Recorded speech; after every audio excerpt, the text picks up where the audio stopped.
तर मित्रांनो आमच्या दोघांची झाली होती जराशी कुरबुर. कुरकुर म्हणजे भांडण झालं होतं. मग मी बसली होती फुगून. मग आमचे साहेब म्हणत, की "फुगून कायले बसली? चल तुला बाहेर फिरायला नेतो." मग आम्ही निघालो दोघंजणं. तर रस्त्यामध्येच आम्हाला दिसला वडापावचा ठेला. मग आमच्या साहेबाचं असं आहे, वडापाव दिसला म्हणजे बायको रागं भरली का फुगून बसली का काय झालं काही घेणं-देणं नाही. एवढा वडापाव आवडते. मग त्यांनी तिथं गाडी थांबवली. आधी वडापाव खाऊ दे म्हणत, मग पायात बसू पुढचं काय ते फुगशील तर फुग तशीच. म्हणजे काही घेणं-देणं नाही. मग त्यांनी घेतले 2 वडापाव आणि मला म्हणतो ते खाय. मला तर काही आवडत नाही म्हणजे मी कधी खातच नाही बाहेरचं शक्यतो. तरी म्हटलं जाऊ दे आता घेतलं तर खा, पण मग खाता येत नव्हतं. हातामध्ये घेऊन बसली. त्याला म्हटलं तुम्ही पकडा, तर ते काही पकडत नव्हते ते वडापाव हातात. म्हटलं तुम्ही हातामध्ये पकडा, मी खाते तो हातात उचलून, पण ते काही पकडलं नाही त्यांनी. मग इकडे-तिकडे पाहत होती जागा आणि तिकडे इकडून-तिकडून लोकही पाहून राहिले पहा. मग असा जीव धडधड, धडधड करते लोकांना पाहिलं की जीव धक करत होता. मग म्हटले का कोपऱ्यामध्ये बसायला पुरते. मी एक खुर्ची घेतली आणि त्या खुर्चीवर बसली आणि दुसऱ्या खुर्चीवर म्हटलं ठेवतो तो वडापाव आता खाण्यासाठी.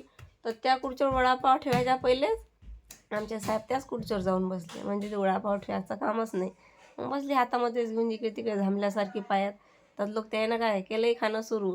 गरम-गरम वडापाव खाणं सुरू केलं आणि इकडे मी पाहून राहिली त्याचं तोंड. मी म्हटलं मलाही खाऊ द्यावं, तर कायचं काही. मग मीनंच घेतली बाबा तिकडची दुसरी खुर्ची, त्याला मिरची-गिरची खाऊ दिली. दुसरी खुर्ची ओढली, त्याच्यावर वडापाव ठेवला. म्हटलं आता अशीच खातो मी, जाऊ त्या खुर्चीवर काही ठेवत नाही. आणि इकडे-तिकडे लक्ष सुरूच होतं, बरं मग पाहे ना कोणी पाहते का म्हणजे सवय नाही ना असं बाहेर काढायची. आणि काढलं ते एकांतातच काढतो. मग ठेवलं शेवटी खुर्चीवर. घेतला मग वडापाव हातामध्ये आणि म्हटलं आता खाऊन पाहायचं.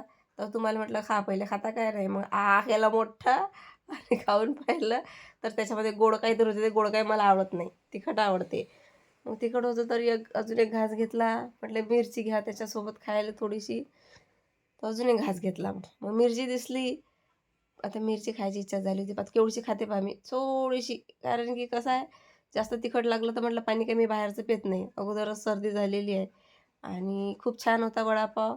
नक्की खा, ट्राय करा. तोपर्यंत बाय.